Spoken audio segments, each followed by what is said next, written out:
हाँ तो प्यारे बच्चों, आप सभी को नमस्कार। मैं हूं स्काई सर। साथियों, आप सभी के लिए जो है ना जो भी क्लास 10 के विद्यार्थी है उनके लिए जो है ना साथियों आप लोगों का क्लास स्टार्ट हो चुका है। और ये फर्स्ट क्लास है। देखिए आप लोगों का क्लास नंबर 1 है आप लोगों का, ठीक है, जिसमें हम लोग फिजिक्स को पढ़ेंगे। फिजिक्स में जो है आप लोगों का जो है देखिए पहला चैप्टर का नाम है प्रकाश का परिवर्तन तथा अपवर्तन, ठीक है। तो हम लोग पहले चैप्टर को पढ़ने वाले हैं, ठीक है ना। तो चलिए स्टार्ट करते हैं। उससे पहले आपको हम बता देना चाहते हैं साथियों कि आप लोग जो है ना चैनल को सब्सक्राइब अवश्य ही कर लीजिएगा। और साथ ही साथ इसे जो क्लास का PDF चाहिए तो हमको जो है व्हाट्सअप कर सकते हैं। व्हाट्सअप ग्रुप में आप लोगों को लिंक मिल जाएगा। देखिए डिस्क्रिप्शन बॉक्स में आपको जो है व्हाट्सअप ग्रुप का लिंक मिलेगा। वहाँ से जाके आपको व्हाट्सअप चैनल में ऐड हो जाना है, ठीक है। वहाँ पर आपको PDF बिल्कुल फ्री में प्रोवाइड कर दिया जाएगा, ठीक है। तो स्टार्ट करते हैं क्लास को। और सबसे पहले साथियों, सबसे पहला हम लोग को पढ़ना है कि प्रकाश क्या है, ठीक है ना। तो समझते हैं कि प्रकाश क्या। देखिए प्रकाश वह कारक है जिसकी सहायता से हम किसी वस्तु को देखते हैं, यानी कि प्रकाश की सहायता से ही हम किसी वस्तु को देख पाते हैं, ठीक है।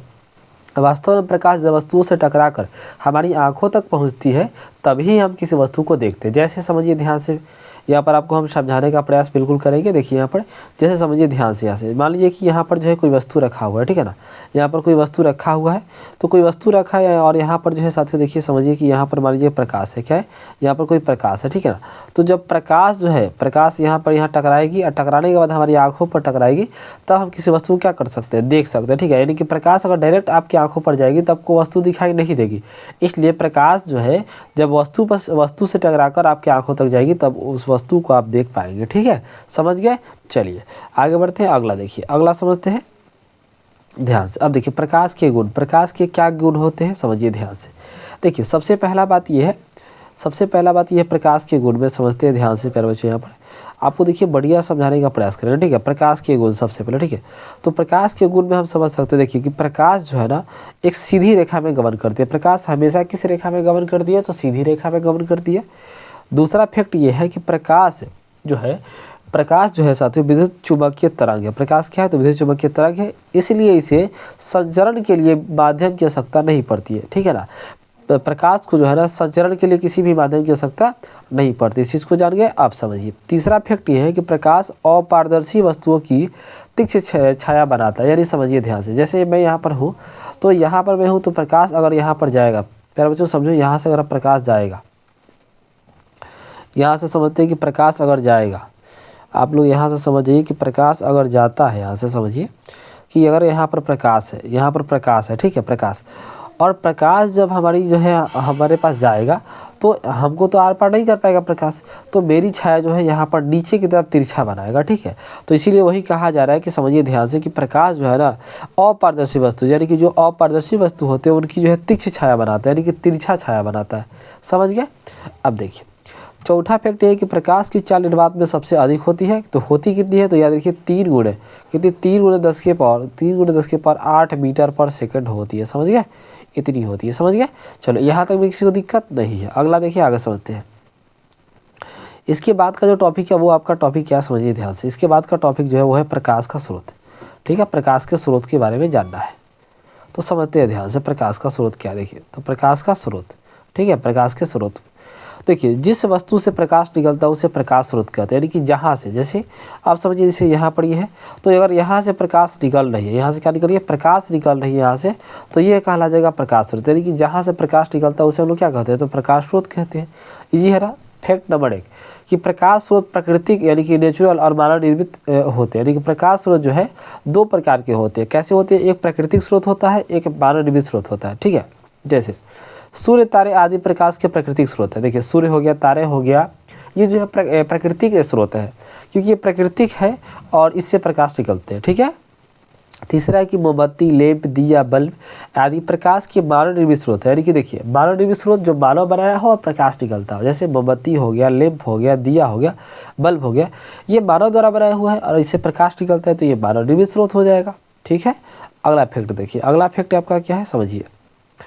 अगला फैक्ट है कि प्रकाश के जितने भी स्रोत हैं उनमें से अन्य प्रकार की विभिन्न ऊर्जाओं का प्रकाश में बदला जाता है, ठीक है। जैसे समझते हैं लालटेन, लेप आदि में तेल में संचित रासायनिक ऊर्जा को प्रकाश में बदला जाता है। उसी प्रकार बिजली के बल्ब और टॉर्च में विद्युत ऊर्जा को प्रकाश में परिणत किया जाता है, ठीक है। जैसे कि लालटेन मारते हैं तो उसके लिए क्या चाहिए? उसके लिए आपको क्या चाहिए? रासायनिक ऊर्जा चाहिए।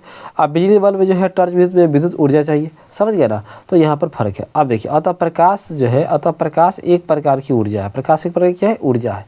क्यों ऊर्जा है? क्योंकि देखिए ललटेन भी जो है उसको भी ऊर्जा चाहिए, रासायनिक ऊर्जा चाहिए, तभी ललटेन जो है, जैसे ललटेन होता है वो जल पाएगा। ठीक है, उसी प्रकार से बिजली में भी विद्युत ऊर्जा चाहिए। क्या चाहिए? विद्युत ऊर्जा चाहिए प्यारे बच्चे, विद्युत ऊर्जा चाहिए। तो इसमें भी तो ऊर्जा चाहिए ना। तो देखिए दोनों में ऊर्जा क्या सकता पड़े, वो प्राकृतिक स्रोत हो या मानव निर्मित स्रोत हो, प्रकाश उसको दे रहा है तो उसको ऊर्जा चाहिए ही चाहिए। ठीक है, तो इसीलिए है कि अतः जो है साथियों, ये इंपॉर्टेंट फैक्ट रहेगा आपके लिए कि अतः प्रकाश एक प्रकार की क्या है? तो ऊर्जा है। समझ गए यहाँ तक? आगे बढ़ते हैं। चलिए क्लास को जो है आप लोग को कॉपी पे नोट करना है, इसके बाद आपको याद भी करना है। ठीक है, अब देखिए इसके बाद हम लोग पढ़ेंगे प्यारे बच्चों प्रदीप्त वस्तुएं। ठीक है, प्रदीप्त। आप समझिए ध्यान से कि प्रदीप्त क्या होती है। देखिए प्रदीप्त, देखिए जो वस्तुएं प्रकाश उत्सर्जित करती है वे प्रदीप्त या प्रदीप्यमान वस्तुएं कहलाती है। यानी कि जो प्रकाश को क्या करे? तो उत्सर्जित करे, उसे हम लोग प्रदीप्त वस्तुएं कहते हैं। जैसे में सूर्य हो गया, बिजली हो गया, जलता बल्ब हो गया, जलती मोमबत्ती हो गई, है ना। तो ये प्रकाश को क्या करेगी? उत्सर्जित करेगी, प्रकाश को फैलाएगी, तो यह हो जाएगा प्रदीप्त वस्तुएं। दूसरा है अप्रदीप्त वस्तुएं। तो देखिए जो वस्तु प्रकाश को उत्सर्जित नहीं करती है उसे अप्रदीप्त वस्तुएं कहते हैं। कि जो प्रकाश को उत्सर्जित ही ना करे उसे क्या कहते हैं? अप्रदीप्त वस्तुएं कहते हैं। जैसे में क्या हो जाएगा दोस्तों? तो जैसे में समझिए ध्यान से, जैसे में टेबल हो जाएगा, यहाँ से प्रकाश नहीं निकलता, कुर्सी से, पुस्तक से, पौधे से, क्या यहाँ से प्रकाश उत्सर्जित होता है? नहीं होता है ना। तो ये हो जाएगा अप्रदीप्त वस्तुएं। समझ गए? अब समझिए यहाँ की जब किसी प्रदीप्त वस्तुएं से निकला प्रकाश किसी अप्रदीप्त वस्तु से टकराता है, हमारी आंखों तक पहुंचता है, तभी उस अप्रदीप्त वस्तु को हम देख पाते हैं। अर्थात समझिए यहाँ पर तो हम पहले ही आपको बताया ना कि देखिए अगर हम यहाँ पर खड़े हैं प्यारे बच्चों, देखिए अगर हम यहाँ पर खड़े हैं, समझिए ध्यान से, अगर हम यहाँ पर हैं और यहाँ पर हम हैं, ठीक है, और यहाँ से अगर प्रकाश निकलती है, समझिए अगर यहाँ से प्रकाश निकलती है और कोई वस्तु जो है, देखिए कोई वस्तु जो है यहाँ पर रखा हुआ है, कोई वस्तु यहाँ पर रखा हुआ है, ठीक है, कोई वस्तु यहाँ पर रखा है, तो प्रकाश जब यहाँ से निकलेगी तो इस वस्तु पर पड़ेगी, वस्तु पर पड़ने के बाद हमारी आंखों पर पड़ेगी। तो देखिए मान लीजिए कि मान लेते हैं कि ये जो प्रदीप्त वस्तु है, कैसी है? थोड़ा देर के लिए मान लीजिए कि ये प्रदीप्त वस्तु है और ये जो है अप्रदीप्त वस्तु है। कैसी है? अप्रदीप्त। तो प्रदीप्त वस्तुएं से, सुनिए अब ध्यान से, कि जब प्रदीप्त वस्तुओं से निकली प्रकाश की किरणें किसी अप्रदीप्त वस्तु पर पड़ती है, पड़ने के बाद टकराने के बाद वहाँ लाइट जो होता है हमारी आंखों तक पहुँचता है, तभी हम इस वस्तु को देख पाते हैं। ठीक है, यानी कि देखिए इस प्रक्रिया को हम प्रकाश का परिवर्तन कहते हैं। समझ गए ना? प्रकाश का परिवर्तन। ठीक है, यानी कि बिना के प्रकाश के परिवर्तन के हम किसी वस्तु को नहीं देख पाएंगे। अगर यही चीज़ समझिए कि अगर यही चीज़ यहाँ पर लाइट डालकर सीधा आपकी आंखों पर अगर लाइट हम बाड़े तो क्या आपको जो है ये वस्तु दिखाई देगी? बिल्कुल नहीं देगी, क्योंकि देखिए इस वस्तु को आप देख ही नहीं पाइएगा जब इस वस्तु को आप देख ही नहीं पाएगा, क्योंकि देखिए यहाँ पर प्रकाश का परिवर्तन नहीं हो रहा, सीधे टॉर्च जो है आपकी आंखों पर मारा जा रहा है, तो यहाँ पर प्रकाश का परिवर्तन नहीं हो पाता है। ठीक है ना, ये कारण है। समझ गया? चलिए आगे बढ़िए, इसी के साथ आगे बढ़ते हैं। अब देखिए प्यारा साथियों यहाँ पर समझिए ध्यान से, अब यहाँ पर समझते हैं साथियों, अब समझिए ध्यान से। अब देखिए अब अगला है परिकीर्णन। क्या साथियों? परिकीर्णन है, तो समझिए परिकीर्णन क्या है। देखिए तो प्रकीर्णन क्या है समझते हैं ध्यान से। देखिए प्रकीर्णन क्या है? देखिए प्रकाश जब सूक्ष्म कणों पर पड़ता है तो वे कण उन पर पड़ने वाले प्रकाश की कुछ ऊर्जा को अवशोषित कर फिर उसे चारों ओर विकसित करते हैं। इस प्रक्रिया को प्रकीर्णन कहते हैं। ठीक है, इस प्रक्रिया को क्या कहते हैं? प्रकीर्णन कहते हैं। अब प्रकाश की किरणें क्या है समझिए। देखिए किसी प्रदीप्त पदार्थ से प्रकाश सरल रेखा में सभी दिशाओं में जाता है। एक सरल रेखा पर चलने वाली प्रकाश को किरण कहते हैं। यानी कि एक सरल रेखा पर चलने वाली किरण को क्या कहते हैं? प्रकाश की किरण कहते हैं। ठीक है, समझ गए? आप देखिए इसके बाद क्या है, इसके बाद साथियों समझते हैं ध्यान से। इसके बाद है आपको प्यारे बच्चों किरण पुंज। क्या है? इसके बाद हम लोगों को क्या पढ़ना है? तो इसके बाद हम लोग को पढ़ना है प्यारे बच्चों किरण पुंज के बारे में। ठीक है, चलिए यहाँ पर ध्यान देंगे सभी लोग, यहाँ पर ध्यान देंगे सभी लोग कि इसके बाद पढ़ना हम लोग को किरण पुंज। ठीक है, क्या पढ़ना है? तो किरण पुंज। सॉरी ये नहीं दिख रहा है लाइट, थोड़ा सा ये जो है कॉम्बिनेशन मैं नहीं कर पा रहा हूँ, थोड़ा सा ये देख लीजिए। ठीक है, चलो कोई नहीं, ऐसे ही रह देते हैं। ठीक है ना, किरण पुंज पढ़ा। देखिए प्रकाश के किरणों के समूह को किरण पुंज कहते हैं। समझिएगा ध्यान से प्यारे बच्चों, प्रकाश की किरण कैसे होगी समझिए ध्यान से। जैसे समझिए ये हो गया, समझिए ये हो गया आपको जो है यहाँ पर जो है पूरे अच्छे तरीके से समझाने का प्रयास करेंगे। जैसे यहाँ पर देखिए, यहाँ से अब जो है प्रकाश जब निकलेगा, समझिए ध्यान से, जब यहाँ से प्रकाश निकलेगा, ठीक है ना, यहाँ से समझिए ध्यान से, जब यहाँ से प्रकाश निकलेगा, ठीक है, देखिए यहाँ पर समझिए ध्यान से, प्रकाश देखिए, यह देखिए समझिए, देखिए प्रकाश के किरणों के समूह को क्या कहते हैं? प्रकाश के किरणों के समूह को क्या कहते हैं? किरणपुंज। बहुत सारे किरणों के समूह को क्या कहते हैं? किरणपुंज कहते हैं ना जी। क्या कहते हैं? किरणपुंज कहते हैं ना। दिक्कत है, किरणपुंज 3 प्रकार के होते हैं। किरणपुंज कितने प्रकार के होते हैं दोस्तों? तो 3 प्रकार के होते हैं। देखिए बिल्कुल आसान भाषा में आपको बताएंगे, ठीक है ना। पहला होता है अपसारी किरणपुंज, दूसरा होता है समांतर किरणपुंज, तीसरा होता है अभिसारी किरणपुंज, ठीक है ना। तो अब पहले नंबर वाले को समझते हैं कि अपसारी किरणपुंज कहते किसे, ठीक है। तो चलो यहाँ पर समझते हैं ध्यान से कि अपसारी किरणपुंज कहते किसे। देखिए इस प्रकार की किरणपुंज में प्रकाश की किरणें एक बिंदु स्रोत से निकलकर फैलती चली जाती है, उसे कहते हैं अपसारी किरणपुंज। जैसे देखिए समझिए, यहाँ से प्रकाश की किरणें क्या होगी? निकल के फैलेगी। क्या होगी? निकल के तो फैलेगी। तो निकल के फैले तो ये कहलाएगी अपसारी किरणपुंज। समझ में आ गया कि नहीं है? चलो आगे आप देखो, अगला दूसरा होता है समांतर किरणपुंज। ये क्या हो? देखिए ऐसे किरणपुंज में प्रकाश की किरणें एक दूसरे के समानांतर होती है। जैसे यहाँ पर आप चित्र देख रहे हैं कि एक दूसरे के समानांतर किस प्रकार से, ये समांतर किरणपुंज है। देखिए ये बहुत दूरी पर स्थित प्रकाश स्रोत जैसे सूर्य से आते प्रकाश की किरणपुंज को समांतर किरणपुंज माना जाता है। देखिए क्योंकि सूर्य से जो प्रकाश निकलता है वो जो है, कोई भी प्रकाश निकलेगा तो प्रकाश हमेशा किस रेखा में गमन करेगी साथियों? सीधी रेखा में गमन करेगी, ठीक है ना। तो ये समांतर किरणपुंज हो गया। जैसे यहाँ पर देखिए समांतर किरणपुंज का, ठीक है। अब देखिए तीसरा क्या है साथियों? तीसरा आपका क्या है? तीसरा आपका ये है कि अभिसारी किरणपुंज, ठीक है।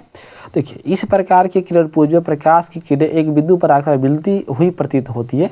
ऐसे किरणपुंज को किरणों के बीच की दूरी घटती जाती है। यानी समझिए यहाँ पर देखिए ये आपका है जो है अभिसारी किरणपुंज है, जहाँ पर एक बिंदु पर प्रकाश की किरणें क्या हो रही है? तो साथियों जाके मिल रही है। क्या हो रही है? जाके तो मिल रही है, ठीक है। यहाँ पर जाके मिल रही है तो ये सब कहेंगे साथियों अभिसारी किरणपुंज। क्या कहेंगे? तो अभिसारी किरणपुंज। याद हो गया? चलिए आगे बढ़ते हैं, ठीक है। आगे बढ़ते हैं अब चलिए। दूसरा ये साथियों कि पारदर्शी पदार्थ किसे कहते हैं और अपारदर्शी पदार्थ किसे कहते हैं? सॉरी, पारभासी और अपारदर्शी। इन 3 टॉपिक को पढ़ेंगे, इसके बाद नेक्स्ट क्लास पे आगे के क्लास को पढ़ेंगे, ठीक है। तो याद रखिए कि पारदर्शी पदार्थ पहले समझते। देखिए तो देखिए वे पदार्थ जिनसे होकर प्रकाश आसानी से पार कर जाता है, जिनसे प्रकाश क्या हुआ? आसानी से पार कर जाता है, तो उसे हम लोग कहते हैं साथियों पारदर्शी पदार्थ, ठीक है। जैसे वे कांच हो गया, पानी हो गया, हवा हो गया, यहाँ से प्रकाश क्या होगी? आसानी से आर पार कर जाएगी। तो ये सब कहेंगे, ये सब क्या कहेंगे साथियों? ये सब कहेंगे पारदर्शी पदार्थ, ठीक है। दूसरा होता है अपारदर्शी पदार्थ। ऐसे पदार्थ, वे पदार्थ जो उन पर पड़ने वाले प्रकाश एक छोटे से भाग को ही अपने में होकर जाने देती है, ठीक है ना। देखिए समझिए ध्यान, जैसे मैं आपको बड़ा अच्छा आसानी से समझना होगा। देखिए जैसे मैं दिया है घिसा हुआ कांच, तेल लगा कागज, बैलून का रबर, आँख की पलक, हल्के बदल कुहासा। यानी देखिए अगर आप भीगा हुआ पेज को ऐसे साथियों भिगा देंगे, यहाँ से लाइट मारेंगे तो लाइट पूरा पास तो नहीं करेगा, लेकिन थोड़ा सा उस पर जाएगा, उस पर जो है थोड़ा सा साथियों जाएगा। तो ये कहलाएगा पारदर्शी। यानी कि जब प्रकाश की किरणें आंशिक रूप से पार करती है उसे हम पारदर्शी पदार्थ कहते हैं। समझ में आ गया होगा, ठीक है। जैसे समझिए अगला देखिए, सब लोग कॉपी किताब निकाल के सब लिख लेंगे और से, ठीक है। अगला है कि अपारदर्शी पदार्थ। देखिए वे पदार्थ जो प्रकाश को अपने में से होकर नहीं जाने देती है उसे अपारदर्शी पदार्थ कहते हैं। जैसे मान लीजिए, समझिए ध्यान से यहाँ पर प्यारे बच्चों, जैसे यहाँ पर समझिए ध्यान से आप लोग सभी लोग, थोड़ा सा ये जो है ना लाइनिंग वाला मैं हटाता हूँ। चलो यहाँ जैसे समझिएगा ये आपका हो गया। अब यहाँ से जब प्रकाश जाएगी, क्या जाएगी साथियों? यहाँ से मान लेते हैं कि यहाँ से जब प्रकाश जाएगी, प्रकाश यहाँ से जाएगी तो प्रकाश जो है यहाँ से नहीं जा पाएगी, प्रकाश को जाने नहीं दिया जाएगा, तो उसे हम क्या कहते हैं? उसे हम कहते हैं अपारदर्शी पदार्थ, ठीक है। जिसको प्रकाश की किरणें पार नहीं कर पाती है उसे हम अपारदर्शी पदार्थ का, जैसे लकड़ी हो गया, लोहा पत्थर हो गया, अलकतरा पेंट हो गया, मोटा गत्ता हो गया, धातु हो गया, प्लेट हो गया, ठीक है। ये आपका अपारदर्शी पदार्थ हो जाएगा, ठीक है। तो अब नेक्स्ट क्लास में साथियों सबसे इम्पोर्टेंट जो होगा वो है प्रकाश का परिवर्तन। ये जो है बहुत ही यही है क्वेश्चन। तो अब नेक्स्ट क्लास में साथियों आप लोगों का यहाँ से स्टार्ट होगा प्रकाश का परिवर्तन से, ठीक है। तो आज की इस फर्स्ट क्लास में साथियों हम लोगों ने इतना कुछ को पढ़ा। आप लोगों का जो है आप लोगों से एक आग्रह है कि आप सभी लोग को इतना याद कर लीजिएगा। ये क्लास नंबर 1 था। फिर आप लोगों का दूसरा क्लास के लिए साथियों ये क्लास नंबर 1 था, ठीक है। ये क्लास नंबर पहला था, सॉरी ये क्लास नंबर कौन सा? पहला था। आप लोगों को नेक्स्ट क्लास में साथियों, नेक्स्ट क्लास में फिर हम लोग मिलते हैं।